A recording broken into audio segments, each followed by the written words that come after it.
We come, these weary travelers, to sit beneath the willow shade.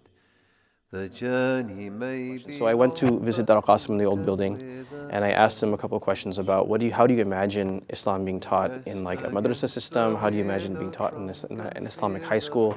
How do you imagine just in general people would approach Islamic education for like a doctor or an engineer or a lawyer? So Sheikh Amin started to speak about Imam Shatibi's model or Imam Shatibi's division and categorization of Islamic rulings, and then Shah Waliullah, his categorization of society. So he says you have the individual, you have the community, you have the nation, and you have like the universe. And then he says, so you combine these two theories together. So he's talking about all these theories, right? Shatibian theory and Shah Waliullahi theory, and he's combining them together to develop a spiral model of how he imagines education, starting from the elementary level all the way up to like a college level, where from the very beginning you're starting with like the individual needs, necessities, and then reaching like universe level discussions of what they call the tahsinat, like luxuries. So I was like really blown away. I said, I've never heard of anybody speak about education at that level, right? So that was like my first exposure to Darul Qasim. Islam was not just an intellectual tradition or a social tradition, but it was a civilizational tradition, and it performed itself as such for 1,200 years without interruption.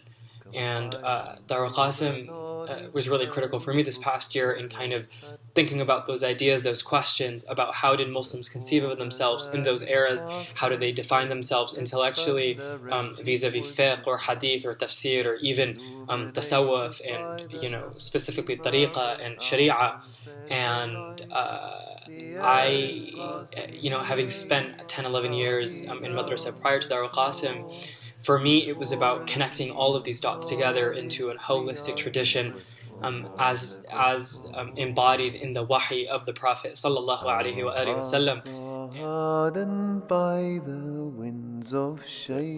And so if someone was to ask me, how would you summarize Darul Qasim, I would say Darul Qasim for me is both my spiritual and my intellectual home.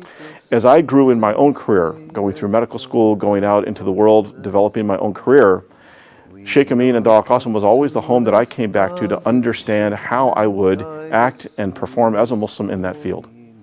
And even more importantly, Sheikh Amin always laid out a challenge to us, and that was that if what you're doing is the same as everyone else, then perhaps that's not truly Islamic.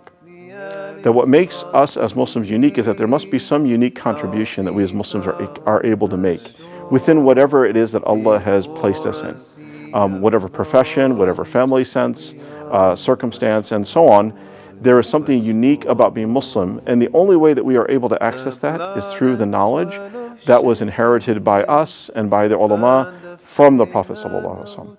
That is the thing that makes us unique. And appreciating that knowledge is what brings forth more intellect, it actually makes us smarter. And it makes us capable of having an impact within our own fields. That is a very unique idea. It's not a new idea. It's an idea that's always been there, but it is new primarily, I think, for Muslims in America. With patience in the quest for more, the air is Qasimi, our feet are on the shore.